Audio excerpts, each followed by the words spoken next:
welcome back to Dawn Patrol. Ronnie Blakey joined by Rosie Hodge and our very special guest for the show today, current world number 3, Sally Fitzgibbons. Good morning, Sal. Good morning, guys. Hi. Thanks for getting on the desk with us and having a chat. No, it's good to check in with you guys. It's been a few lay days now, so it's good to get the vibe of being back at the Bay, and this potential swell coming is exciting.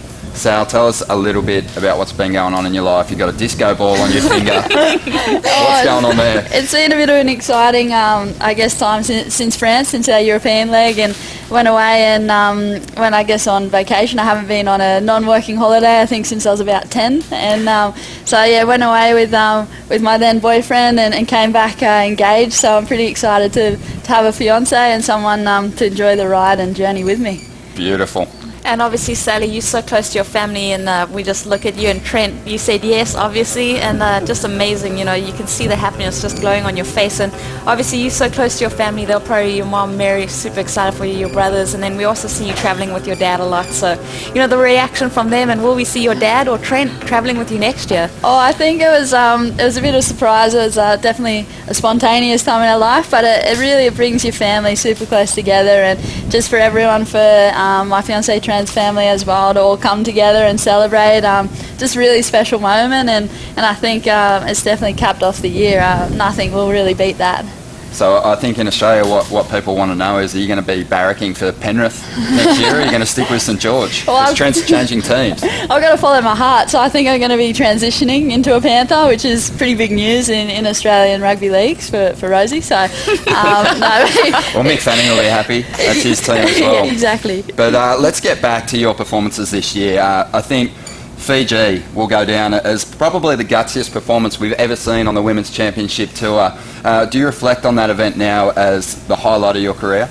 Well, I think this year, it's just there's been a few sort of ups and downs to the year, and there was a couple of narrow misses that's put me in third and just out of that title race, which is really tough being the competitor I am. But I sat back, at the end of the European leg and said, this year, this is my year for big moments. I'm really going to sit back and be proud of what I did at Fiji, and to come back and persevere and have to wear the helmet and kind of surf with that perforated eardrum for, I think it was 5 months, it was pretty wild and a bit of a crazy injury. But I don't think, looking back at this footage, I wouldn't change it for the world. This will be a moment that I can look back on in my career and just draw confidence from and just say that happened. Describe the pain that you felt, because I was almost crying just watching you in that much pain. It was hard to see. I think that on my face you can see I was just got tape all over my head, and there was just a lot of things going on, mixed emotions, but it was just this euphoric feeling that I've won this event, and then this feeling of like I'm in extreme pain, and that night, it got to about midnight, and I came down a little bit off that high, and I just started, throwing up. Like I was just vomiting profusely from midnight till 6 in the morning, just from pure exhaustion. I just gave it everything I had, and my body just went shut down. And I was hanging off that balcony in Fiji, off the little hut, and my dad was there helping me out, and he's like, it's all part of the ride. And I was like, it's worth it. Yeah, my body's just so distraught. But I think that's all part of it. That's what made it so special. I would have had the same reaction for different reasons if I won a CT event in Fiji. But stay with us, because after the break, more with Sally Fitzgibbons.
Welcome back to Dawn Patrol. We're loving having Sally Fitzgibbons on the show with us this morning. And Sal, I never know what you're up to these days. You've got your life on the championship tour, but there's so many other things happening in your world. Give us the latest. What are you into? It's been, I guess, a year of change off the board as well. So those inspirations that are keeping me ticking, it's been sort of 7 years of near misses for that world title hunt, and I'll never lose the desire to chase the world title. That's a given. I'm always going to try and become a better athlete. But off the board, I had this drive and vision to become a businesswoman, to start my own brand and sort of grow that Live Like Sally movement that I started with by publishing my first book. And it's been a learning experience, learning curve, but I say if you surround yourself in that environment to help yourself grow and I guess not be the smartest person in the room is key. So we're moving forward. I've got a big launch just before Christmas, which will be the launch for my foundation. The Sally Fitzgibbons Foundation will be targeted at childhood obesity. So we'll be in the middle of Martin Place in Sydney, in the city, and it's just going to be a full celebration, of all things lifestyle, fitness, health, and being active and moving and getting this generation, off the couch and back into sport and outdoors. Beautiful. And you mentioned there, off the board, a lot of changes, but on the board, some changes as well. You've got a different looking quiver for this event. Yeah, I'll be transitioning from my old equipment and just looking for change again, looking for those 1%ers. It's been a great ride up until now with Firewire. They're a fantastic brand, and now I'm just sort of looking for a different feel under my feet. So I've worked with JS on a quiver for here, and we'll move forward and see how we can try and improve my surfing again. Beautiful. Well, Sally, I've always said, surfing's really lucky to have you. You're so talented. You played soccer for Australia. You're a middle distance junior Olympian. So, you're always drawing inspiration from other sports. What is it about the different sports codes that keep you inspired, and who are the champions that you look up to? Yeah, I think just as the importance for me on cross-pollinating across other sports and drawing from my background, not sort of forgetting the past. I think that's shaped me as the athlete I am today, and I'm really proud of that knowledge that I know about how my body ticks and what I'm training, and just it opens up doors to draw inspiration from those athletes, and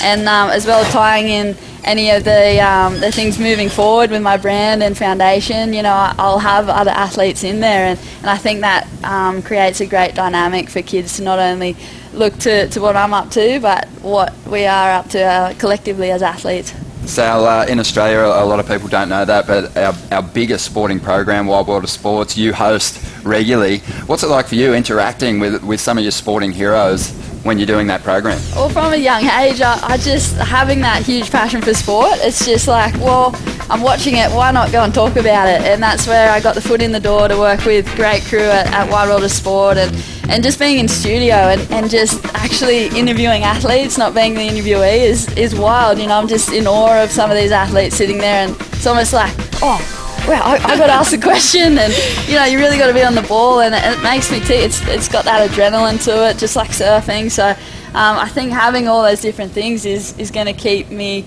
I guess, focused when I come back to my arena and compete at my best. We love seeing you testing yourself in competition, but also out of the water. Stick around after the break. We're going to talk Target Maui Pro and the world title with Sally Fitzgibbons.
watching Dawn Patrol. Ronnie with Rosie and Sally Fitzgibbons.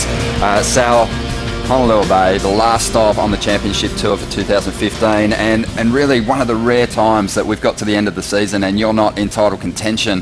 How does that feel?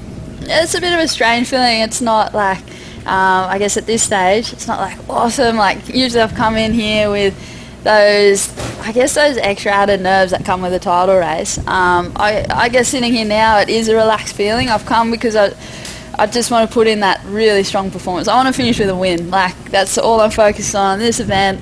And yeah, it's a welcome change. I guess this could really kickstart, my campaign for next year. And I've got a lot of things to work on just individually in my surfing that I've been working on at home, and I just want to bring that to the table and get used to this new equipment. Beautiful. And Ronnie mentions unfamiliar territory for you starting this event in that situation. So you look at Carissa Moore, she pretty much started her role after taking out the win here and started her campaign. So is that something that you're looking to replicate? Oh, for sure. I think Carissa got a lot of momentum from here, and just being so comfortable at home, I think she's going to come out firing once again. But I still look back across my year and I've had some great moments, and I feel like I've grown as a surfer and really incorporated a lot of different manoeuvres and different little intricacies to my style, and I just want to come out attacking and be on the front foot for this one. It's been an amazing year, Sal. Here you are with that helmet, which you're able to surf without now. That injury starting to really heal. Oh, it's crazy looking back, and when you watch your footage after a heat and you're just kind of forgetting that you're in that helmet at times because it was so long, and it is so nice and free to just feel the water through your hair again. And there was definitely tough moments through that European leg where the surf was pretty subpar for training. It was early, it was cold, and I've looked at my helmet and I've got to tape up, and I've just gone, I've just got to use everything I've got just to put that helmet back on, like just the headaches and things that I had to move through. But every time I did, it made me think of, remember what happened for you to be in this situation and what you pushed through. So, I wouldn't change it for sure. And it sounds like, you're evolving and obviously learning from your wins, learning from your losses. Everyone handles their losses differently. What do you take away from it, and how do you kind of, get over those hurdles? Well, the loss here last year really ripped my heart out. It was devastating because I think the longer it goes on, people say it gets easier to lose and deal with those emotions. I think it's quite the opposite. As you get older, you get a bit softer. And I think just having that family support and that belief is... I don't go into any event thinking I can't win it. I want to go in, I want to win the world title. And for that heat to be so close, I think I needed an 8.9 and got like an 8.7.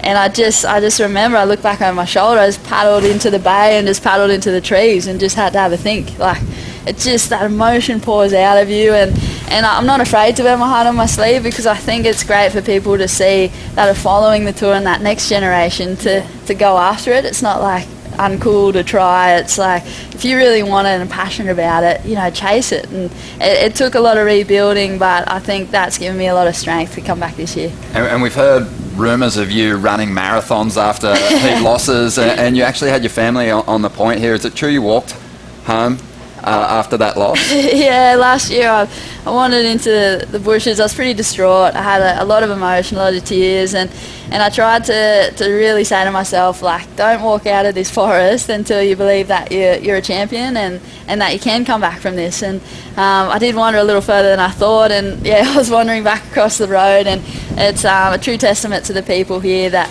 there was a couple watching on the cliff, and they picked me up, so I hitchhiked back up the hill and found my family. It was a bit of a story, but it was tough, and I think it's not that you're sad to see someone else lose. They've worked just as hard and they're a deserved world champion. It's just something that every person and every athlete's got to go through those emotions. One of the cool things that I remember from last year is, even though you were devastated by that loss, there was a title party for Steph that night, and you got all dressed up and you came in and you gave all your title rivals a huge hug, and everyone was so happy to see you there. It must be fun to enjoy those moments too. Oh, for sure. I think you really do have to celebrate the amazing moments, those amazing achievements, and Steph is an incredible champion. 6-time world chair, which is amazing. That I think is often forgotten. They go, oh, when are you going to win your next one and your next one? But if you look back, 6 is wow. So I think just to be there and celebrate that moment after a great year is something that, yeah, you got to pick yourself back up and hop out of your own moment and own emotions and go celebrate someone else. Obviously you're focused on the win here, but we do have an epic world title showdown that's going to unfold, and Courtney chasing her first win, Carissa after her third. How do you see this title race playing out? Who do you think is going to get the job done? It was a bit different. I got to sit back with my popcorn on top of the cliff and see what unfolds. But I think Chris is coming in with, as I said, a lot of fire. She's pretty comfortable here, and she's had the win last year. But Courtney, I think I just really appreciate. She's similar to myself in the way that she has that work ethic behind the scenes. She's had a fantastic year in growth in the way she's structured her performances and hasn't really wavered, with that extra title pressure. She's had some great event wins and loves the big wave. So I think it's a great matchup, But I think you just, as a competitor myself, you're just going in and you're like, well, I want to win. I want to win too. There's a title race, but I want to win. So I think they're going to have a great battle. But if they come up against myself, every champion that's going for that race, they want to verse those other surfers at their best, and then they want to beat them. So I think some great battles in store. Beautiful, Sal. Well, it's been amazing having you on the show. I've learned a lot. I'm looking forward to seeing your performance in this last contest. And again, congratulations on your engagement. Everyone's super stoked for you. Thank you. It should be a grandstand finish.